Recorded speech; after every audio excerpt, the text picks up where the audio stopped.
Hi there. Welcome to the program Business Cases with HSD. This program is aimed at enabling you to solve business cases across any industry and function. In this introductory video, I will try to tweak your thought process so that we are on the same frequency throughout the sessions. It is very important that you hop on to my frequency if you want to make the most out of my sessions. Let's get started. First up, my cardinal rules on business education. I have a very different approach at education in general. During my childhood, I was training in professional cricket and taekwondo and had to balance academics and sports. This unique scenario helped me cultivate an approach to excel in any field under extremely constraining conditions. Extrapolating the approach, here are my cardinal rules for business education. Number one, think from the first principles. There are various advantages to it. It helps us remain objective and prioritize by keeping bells and whistles away for the time being. It helps us validate whether an ask is reasonable and is fitting into the picture, and if not, push back on any pressure from the leadership or customers or anyone. Number two, minimize jargon. Simply put, it means think and talk as though you are explaining to a 4-year-old. It helps us introspect whether we have understood the topic. In my sessions, I have made an earnest attempt to minimize jargon and ease the learning process. Number three, consider specialization a blasphemy. I know I may have ruffled your feathers. You may immediately think, oh, I paid thousands of dollars as fee and came here to this school to specialize in XYZ domain. And this fellow is saying that it is wrong. Yes, your thought process is right. If you want to run a business, you are expected to be a specialist in everything related to the business. If I hear someone say, I graduated from Harvard with a specialization in marketing, I will say, good luck, but you burnt your money. In 2017, when I was studying at ISB, I was quick to realize this point in the very first month of my joining and immediately embarked on a journey to familiarize myself with all the subjects which I had no clue about. I did not care which domain or industry the subject belonged to. About 3 months into my stint, I realized that I could not have become a specialist on my graduation day. I was only sowing the seeds of specialization at ISB. Fast forward to 2024, I'm confident that I have achieved specialization in areas such as operations management, marketing, and strategy. I have a good hold on financial management, but as my exposure has been limited, I still have more scope to specialize. I firmly believe that the greatest specialization for a business professional is in psychology. After all, the decisions are taken by humans, and more often than not, they use their brains to decide. Show me one business school on the planet that offers specialization in psychology. So please consider my blasphemy sacrosanct. Number four, my unique three-school model. Let me go to the next slide to explain this better. Let's consider three schools: Harvard, ISB, and ABC. We all know that Harvard is among the top 5 business schools in the world, and ISB is among the top schools in India, but not as highly ranked as Harvard is. Now, let us say a school ABC is a Tier 4 business school in India and does not even feature in the top 100 of the Financial Times rankings. Before we start imagining the brand names and the relative standings of the schools, I just want us to take a few steps back. Don't you think that At least one student in ISB is better in terms of academics, business skills, and behavior than at least one student at Harvard. Likewise, don't you think that at least one student at ABC is better than at least one student at ISB? I think this is true. And if I had access to data and students in these schools, I would have known that this is true. Wondering why I'm making this point? The answer is simple. Educational institutions are nothing but enablers. The final responsibility of earning knowledge and experience is on the individual. It does not matter where you may have ended up today, but if you have the drive in you to utilize the search engines, AI tools, and more importantly, the public libraries, I firmly believe that you can get past many students of higher ranked schools. Back in 2016, my target B school was Harvard, but I could not get a shortlist. And ISB gave me the resources and acted as a catalyst. It was on me to make the best out of my stint. Today, as I work in some of the top MNCs of the world, I interact with many co-workers, clients, supply and distribution partners who have graduated from top schools, including Harvard. I feel proud that I was able to bridge and surpass some of those acquaintances in business skills and behavior. Shifting gears, let us see why interviewers give business cases. Number one, discipline. Interviewers check your discipline in terms of a structured approach and a concise communication. Number two, knowledge. On the knowledge test, you may be in a tricky situation as the interviewer typically gives a case from an industry you are unfamiliar with. Number three, creativity. It is about two things. First, how many factors you consider when you are finding the root causes. And number two, how unique and optimal your solution is when you recommend. Number four, quant.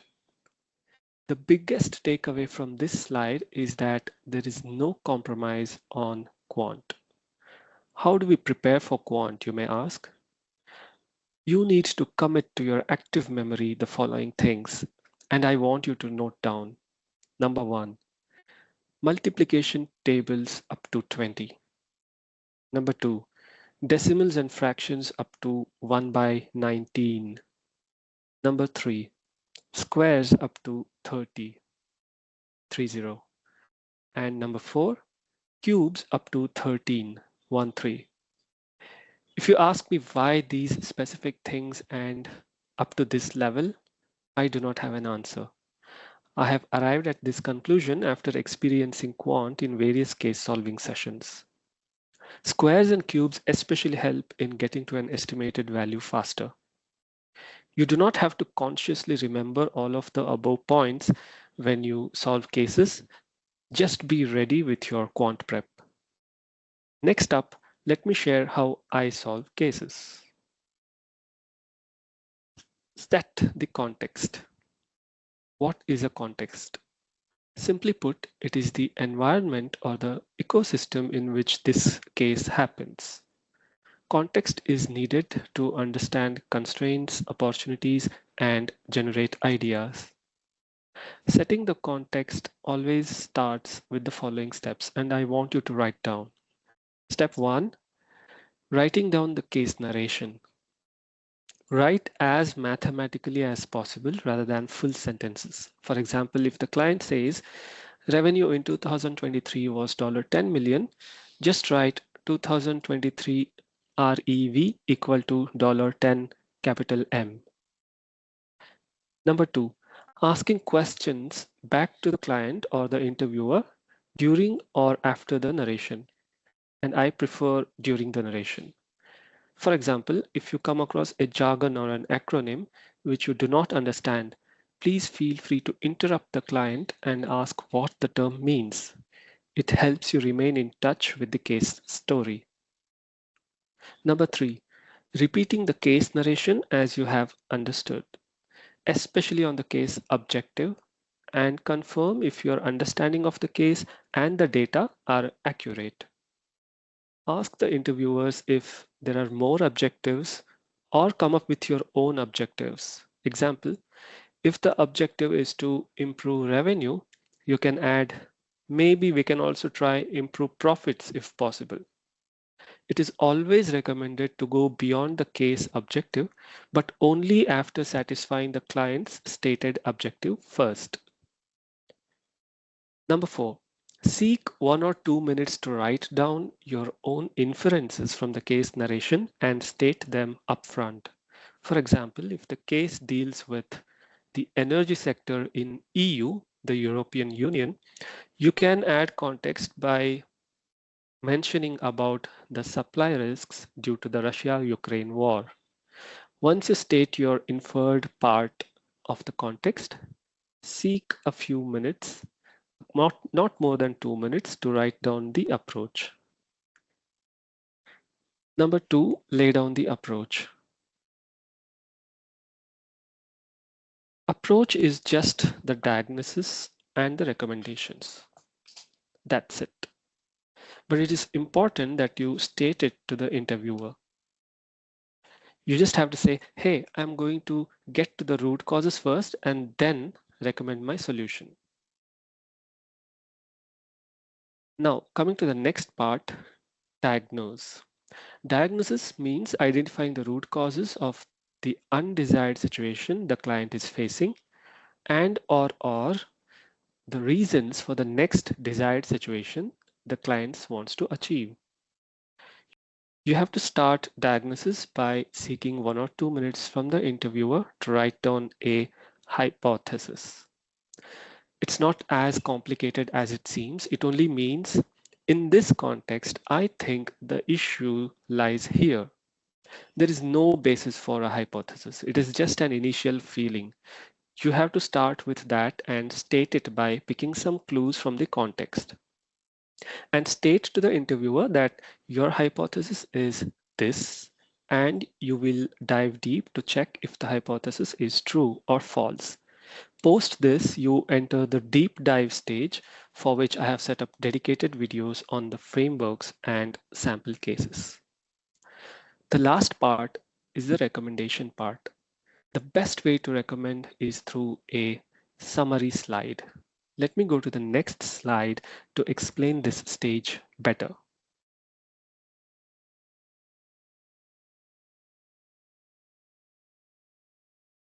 Here is a sample summary slide. Take a fresh paper and dedicate it for recommendations. Create a table like this on it. Assuming you have 5 objectives in the case, as in when you finish one objective of the case, come to this table and update the respective row. This way, while the interviewer is clear of how you are heading, you also get a sense of accomplishment, which boosts your confidence and clarity.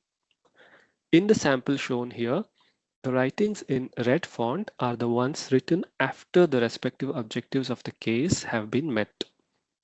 Also, please be comfortable stating pros and cons of your own recommendations. It is a good idea to list out the demerits or cons, as it shows that you are open-minded and have a flair to create plan B, even if you do not actually state a plan B. Now let us see in what ways interviewers give cases. One-liner cases. When you're in front of the interviewer, please be prepared to face any of these scenarios, the first being one-liner cases. These are literally just one line. Something like, client is facing revenue decline and needs it to be fixed ASAP. Do not get bogged down by the lack of information. You need to proactively dig out data from the interviewer. Rest assured, the interviewer has a lot of data waiting for you. Garbage dump cases. These are loaded with so much information that you feel nauseated. Relax. More than 50% of this information is not even needed. You can pick and choose based on how the context shapes up. If there is any data that is not adding value to your line of thought, please feel free to deprioritize it. The last way of asking cases is the one that fits between the two discussed above. 70% of the cases that I have solved fall in this bracket. Of course, the size of the garbage is subjective.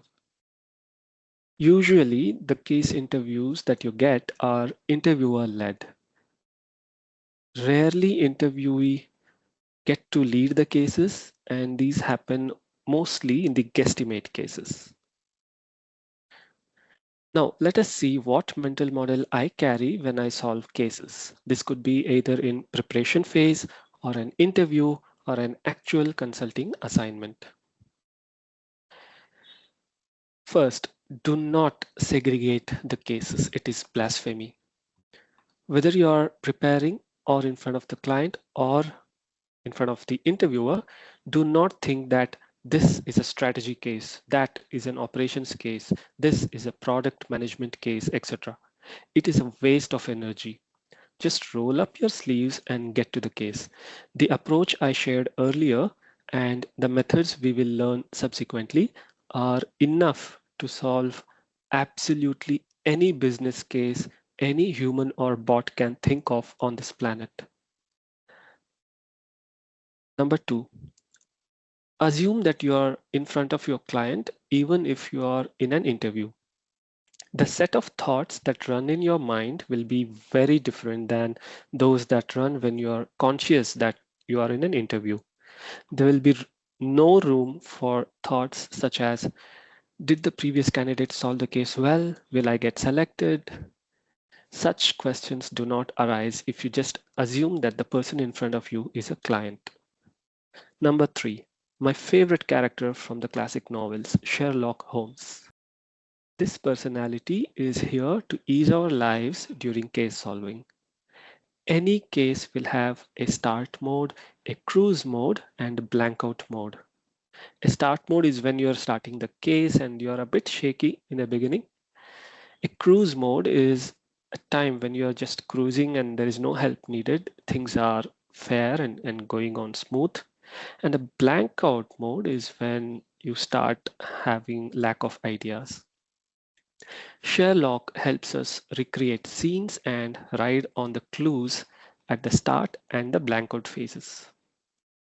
Especially in the blank out phase, you might reach a situation in which your stated hypothesis is proven false, or a check you wanted to make was proven unnecessary, or a business decision ended with a no-go, or the interviewer or the client cut you off in between to say that you're in the wrong direction.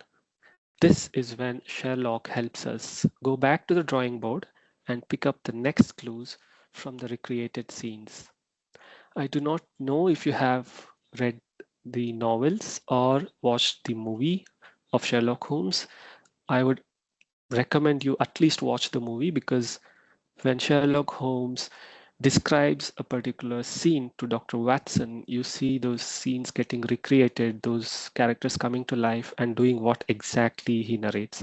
This is the level of nuance you should develop in case solving. It's not very easy, but with practice, it becomes way easier. At one point, you will become so good that you will start picking up the clues during the case narration itself. Finally, let us check out the learning journey in my program. We will start with the frameworks.